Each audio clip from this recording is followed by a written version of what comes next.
mga kababayan of sir, this is Jam, the Filipino channel lang niya pong lingkod. So today is March 31, 2026. At tayo ngayon ay papunta dyan yan sa may Encarnacion Street, Villa Encarnacion Subdivision sa may Malanday, Valenzuela. At dadalhin po natin sa may Sampaguita Street, Bangkal, may Kawayan, Bulacan. Okay, magbabalik po tayo mamaya unti pag nakuha na po natin sila. Disclaimer lamang po, content po natin ay kalsada at hindi ang passenger. Kaya nga naman sakasakali man po na may marinig kayo mga pangalan ng lugar, pangalan ng tao, pangalan ng organizations, government o private man yan, ay wala pong kinalaman ang channel na ito at wala pong pinapatungkulan. Lahat po ng pinag-uusapan dito ay bawang dito lamang po yan sa loob at wala pong pinapatungkulan sa labas. Okay po, magbabalik po tayo mamaya konti pag nakuha na po natin sila. Samantala, makinig tayo ng mga nagbabagong balita at talakayan habang tayo ay papunta doon yan sa ating pick-up area.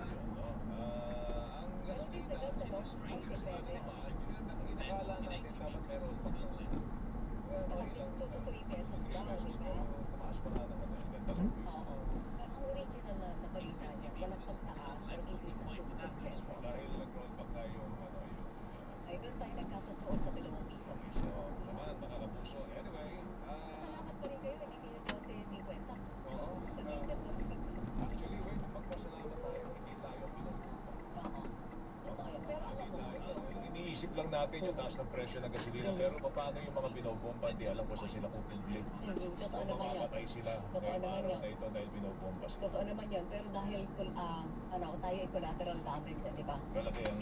Hindi natin alam kung una, ang hinihiling natin at gusto nating makita, matiyak ng gobyerno yung comfortable level ng supply natin and reserve na supply ng produktong petrolyo. Malayo pa tayo doon, Joel, dahil hindi natin alam kung kailan tatagal ang giyera na ito. Kaya nga. Plus, may latest na balita sa Iran, state media doon, ang sabi, nagkasundo daw isang council sa Iran na mag-ataw na ng fee sa bawat dadaan na barko sa Strait of Hormuz. So, baka halimbawa lang na magtuloy-tuloy na ang biyahe ng langis, pwedeng maising pressure sa presyo, pero still, magmamahal din yun dahil may patong na doon sa fee na by millions of dollars ang ipapatong nila bawat isang biyahe ng barko. Dollars mo, you want? Dollars daw. Dollars Kasi na. yun, ang problema natin doon, ang iaalam lang, lahat ng bansa na hindi kumalaban sa Iran, walang sanction na ipinapatong sa At Iran. hindi kumakampi Sa sa Amerika at Amerika, Israel. Israel, mga kapuso. No? Ang tindi na ho ng pressure sa salapi ho natin. Kita mo, Weng, nasa halos 60 pesos and 70 centavos na tayo. 60, 69. 60-69 po, mga kapuso. Ang pinakamataas yan kahapon, 60, 82. Kaya nga, oo, pumalo pa doon. Ang sinasabi ho ng Bangko Sentral, bagamat meron silang initial intervention, ang paniwala nila sa ngayon daw, ay hindi pa kinakailangan magkaroon po ng heavy intervention. Talaga ba? Oo, ng Bangko Sentral ng Pilipinas dito po sa problema ho natin sa pagitan ng piso laban po sa So, pulya. anong level ang pwede sabihin na dapat medyo mas matikas-tikas yung intervention? Alam mo, Weng, hindi nila papayagan kung pumalo yan sa 61. Kasi magkakaroon tayo ng malaki-laking problema. Malaking problema. So, ngayon, palagay ko, nakikialam na rin ang Bangko Sentral po dyan. Para medyo mapababa po natin doon sa sinara po kahapon at halos 60 pesos and 70 centavos. Saka na yung medyo, double whammy sa atin yun eh. Mahal na ang, dahil sa, di ba, sa gera sa Iran ang presyo ng produktong petrolyo. Dahil mahal ang ating, mahina ang piso natin, malakas ang dolyar, yung binabayad natin doon mas mataas. Kaya nga. So, yung pressure doon sa halaga ng presyo ng langis, doble. Ang contention naman talaga dyan, Weng, ganito. Meron tayong supply. May mapukunan tayo na supply. Ang problema natin yung presyo. Yes, yung pambayad natin. Yun ang problema ho natin, mga kapuso. Magbibigay tayo sa ilang mga paalala. Ang oras po natin, alas 8:37. Radyo na, tabanan ng fake news. Dapat totoo.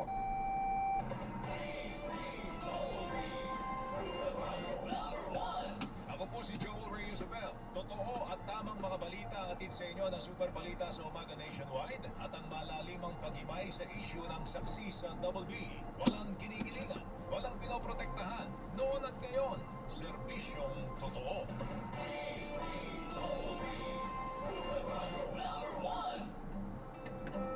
Para nilihing masaya ang pag paglilibang. Magtakda ng oras at limitahan ang gastos sa paglalaro. Huwag magsugal kung nalulungkot. Huwag hayaang makasira ng buhay at pamilya. Para sa impormasyon ukol sa responsible gaming, bisitahin ang www.bancor.ph. Isang mensahe mula sa Bancor. Gambling is for 21 years old and above only. Gambling can be addictive. Know when to stop. Upang labanan ang pagdami ng mga iligal na online gaming site, inilunsad ng PAGCOR ang PAGCOR Guarantee website na naglalaman ng listahan ng mga lehitimong gaming provider. Ayon kay PAGCOR Chairman CEO Alejandro Tenco, layunin ng bagong platform na magbigay ng malinaw at mapagkakatiwalaang gabay para sa mga manlalaro at publiko. Lalo na ngayong dumarami ang mga peking online gaming platform. Magtungo sa www.pagcor.ph/PAGCOR Guarantee para sa listahan ng mga lehitimong platform na nasa ilalim po ng regulasyon ng PAGCOR. Maalala ni Tenco ang mga illegal mataas. Magpasay 200,000 dyan. So inaasahan natin. Ngayon, dati na nalagpasan dyan. Ang tingnan natin nung una, baka bumaba ito dahil baka magdalawang isip. Kaya natin, siyempre, mataas ang hihingin. Tapos, dami na susin. And at the same time, kumonte yung ating mga public transport dahil nahihirapan na silang maglayan dahil sa presyo ng petrolyo. Pero sabihin natin yun, parang hindi naapektuhan, ano? Hindi nila kaya pigilin yung tradisyon na bumabiyahin talaga kung sa kanilang mga lalawigan sa mga mahal na araw. Pero hindi naman dahil sa biglang puso na gumamit tayo o pasahero dyan sa PITX. Yung presyo naman sa facility ninyo, yung mga resources ninyo, hindi naman problema Sir Jacob. Ay, hindi naman po. Wala naman po nadagdagan mga kapuso natin dito po sa PITX. No? Wala po tayong terminal fee, wala pa tayong fee sa mga pasahero, no? And then, lahat naman dito, libre yung wifi. Except yung mga kakainin na, hindi nila masalubong sa ilang po, no? Pero other than that, wala naman po magbabago. Yung mga upuan, may naupuan ba sila kung nagsa ang mga pasahero? Well, marami pa sila po, pero yun nga lang, kasi dahil nagkakaroon po ng konting delay, no? Yung mga pag-alis ng mga bus, dahil na pinupunong po ng sila, yun ang nagiging challenge natin yun. So, ang ginawa natin is nagdagdag po sa isang extra, para naman sa gano'n, hindi medyo mag-iintay na ating mga kapuso. Pero ang pag-usulat, you know, kung mabiyahan, pwede na, magpunta po sila naman. Parating, estimate na po ng ating mga bus operators sa kanila at makapag-deploy ng unit na maaga, so gano'n di po sila makitay na madalas. On the average, naabsorbahan niyo ba? Gaano katagal bago mabigo? Well, kasi Sir Joel, around 2 hours na. Yung mga advanced or advanced purchase ng weekend, kasi doon pa lang bibili, ang gusto ng mga dito sila, para noon ma-maximize sila yung kanilang biyahe, o ma-optimize sila. Isiragaraduin mo lang yung bulong yung bus bago sila maglayan. Kasi nga naman, sa tatas presyo ng petrolyo, gusto lang makulit ang kanilang operasyon. Ito ba yung nagiging challenge natin ngayon? Kaya ang mga natin, kung kaya bumili na maaga, bumili na sila. Para at least alam na ng operator na puno na yan, pag nakita sa sakay, and then karga na agad. Dalawang oras tumatakbo yung airport, yung mapping na natin yung pasero sa line. Hindi naman, hindi naman, Sir Joel, dapat time to depart na. That's true. Alam ko kasi ganun din dati kasi nung panahon sa mga Ito na pala yun, no? May kultura pa sa ano.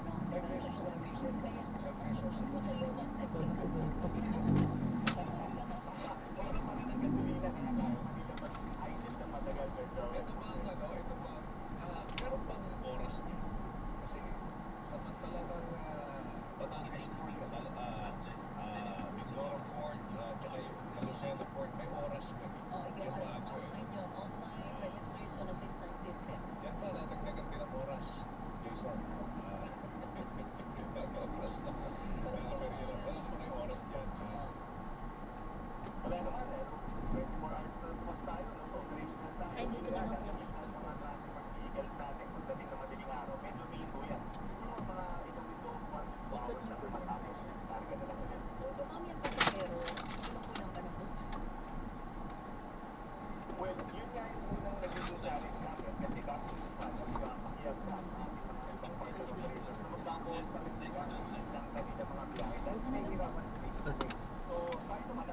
Sige po. Ingat po.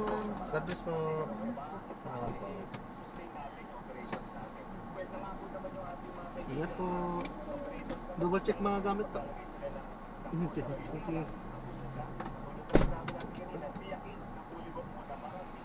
Alright.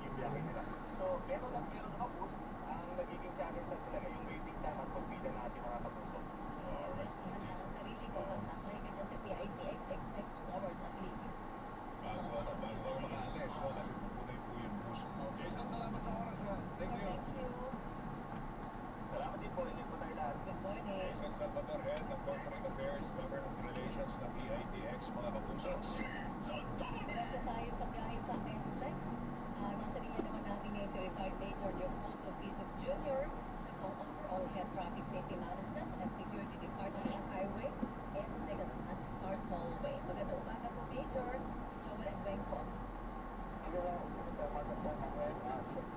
Oh, Major, kamusta po ang gusto po ng mga sakyan po dyan? May considerable observation pa kayo na nabawasan po yung nabawasan ng pumasok kayo dyan sa system. Yes, sir. Wala pa po nung tumato lang. Nakapagin na po namin ang mga bagay ng mga sakyan natin. Mga ilang porsyento po ng napansin po ninyo? Nasa 10% po ng mga sasakyan. Siguro lalo na gusto ko itong yung may mga toll talaga, no? Talaga additional gasto sa kanila ito. Pero hindi po natin pinipigil itong yung possibility, sir, Major, na mas mabuo o madagdagan yung pabiyahe, lalo na sa mga magpapalapit yung bakasyon, yung walang pasok sa mga puso natin. Wednesday daw po ang expected na pag-uwi sa mga motorista. Yes, ma'am. Ganun din po ang expect natin. Ngayon po, bibiyahe pa rin at dapat pa rin. Pero siguro hindi na rin yung katulad nung nakaraang taon. Ang dami ng sasakyan na bibiyahe. Pero pinapos, yung RFID system sa kabuuan po na inyong binabantayan ng mga expressway, gumagana po lahat. Kasi baka mamaya, may problema din kasi minsan medyo jowa, di ba? Dumadaan ka, yung basahin, nilalakasan pa yung card mo. Hinihintay mo yung tao. Nakikita yung tao sa kabilang motor. Tatakbo ba mo siya? Tatawid. Makaupas ka sa akpa. Oo, medyo pala yun, Naayos Major. na ba yun? Yung problemang yun, Major? Opo, ma'am. Sa mga system natin at yung mga figure natin na mga RFID natin, okay naman po yan. Ang ilan lang po ng mga sasakyan na na-advise po natin, yung mga sticker po nila ang may problema na hindi na nababasa. Kaya na-advise natin na alitan na po natin yung sticker dahil hindi naman ito, anytime pwede nilang pabalitan kapag na-option nila na isa, dalawang buwan na siya, sila nababasa, nakita na po natin. Eh, para iwas na rin ang abala, no? Yes, ma'am. Yung mga discount ba nakakatupad na ngayon kasi inyong mga binabantay yung expressway, Major? Yung ano po, ma'am? Mga discount. Ay, yes, ma'am. Ano na yung review po? Yes, ma'am. Papagpuan na po yan. May discount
kalsada dyan. Ang ginagawa. Yes sir, actually nag-set po kami na last Friday po sana, March 27, pero as early as March 20, natapos na po lahat yung ating mga pinupuling at yun nga po, open na po lahat yung lanes natin starting Friday, tuloy-tuloy po yan hanggang Easter Monday na po, open lahat po yung lanes natin. Kaya wala naman tayong aksidente na naitatala. Huwag naman lang.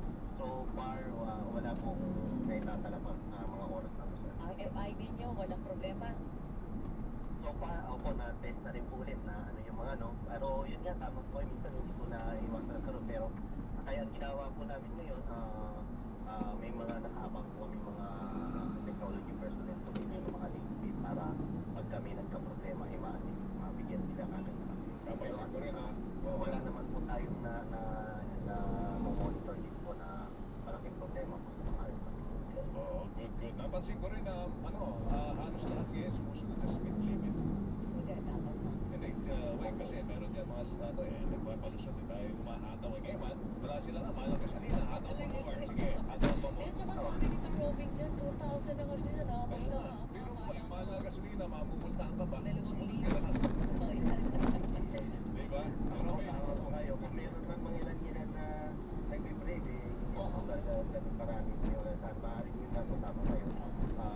Nagtibili naman ang gasolina sa hindi na po abang na abang sa kanya. Marami pa kayang nagpapakarurot ng mga sports car dyan sa dalawang expressway na yan. Pag weekend, ang dami yan eh. May bayad yun. May bayad yun, di ba sa Robin? Pinabayaan ka siya ng mga dati.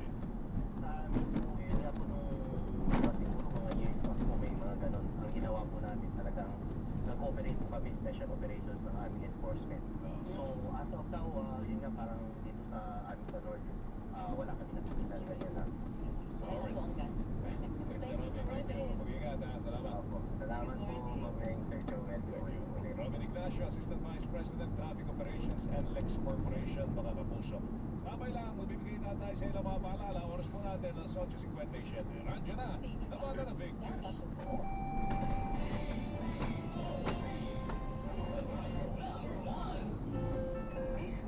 Yung right net ito, Meron kaming iba. doon ako sa kilala ko na at pinagkakatiwalaan ko. Kaya, basta right net. Dahil gusto namin na kumalit kayo. Brightnet, dekalidad at abot kayang gamot, ipilit at hingin. Basta Brightnet, dahil gusto namin na gumaling kayo. Araw-araw, every para every ordinary. Kaya nagkaman sa kapito, hindi na natapuan at tumigil ko.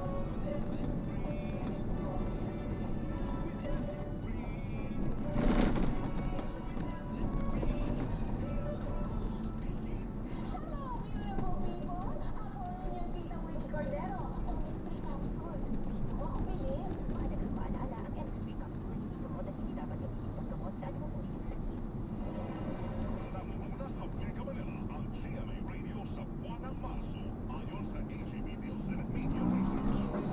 Number 1 sa AM station ang Super Radio DZWB 594 na nakakuha ng 56.3% audience share. Number 1 sa FM station ang Barangay LS 97.1 na nakakuha ng 54.9% audience share. Damang-dama namin ang init na inyong pagmamahal, mga kapuso at kabarangay. Maraming salamat po dahil kami pa rin ang numero 1 sa inyong puso. Super Radio DZWB at Barangay LS 97.1 GMA Radio number 1.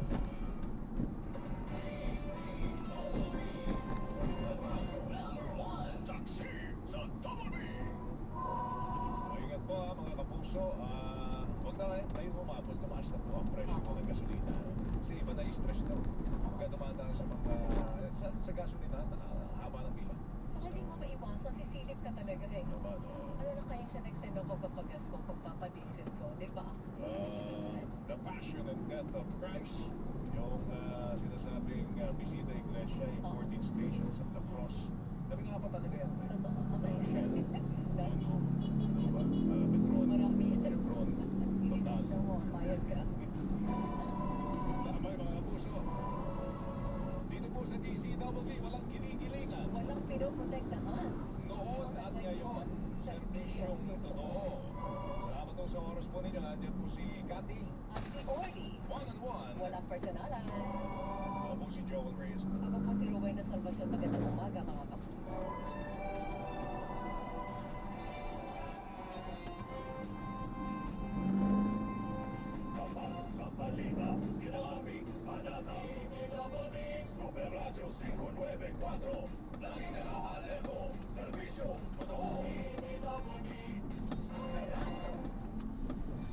Pagbabalita, walang kinikilingan, walang pinoprotektahan, walang kasinungalingan. Serbisyo, totoo lamang.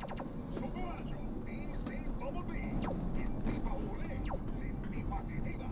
Superradyo, DCWB. Prime time. Alas 6 hanggang alas 7 ng umaga. Walang kumpay na pagbabalita at pag-ibay sa isyu. Meron ang run sa Superradyo, DCWB. Alas 7 hanggang alas 8 ng umaga. Ransa na naman sa pagbabalita ang tambalan Joel Reyes Abel at Melo Temprano sa Super Balita sa Umaga. Nationwide. Alas 8 hanggang alas 9 ng umaga. Para limang Ay, paglalakay sa mga ayan sa drop na nakakalimutan ko na mahina. Kaya nakita niyo naman, kanina pa tayo, so wala. Kaya umalis tayo doon dahil wala talaga doon. Dumaan sa area. Magpa Quezon City tayo. Yan, paalam po.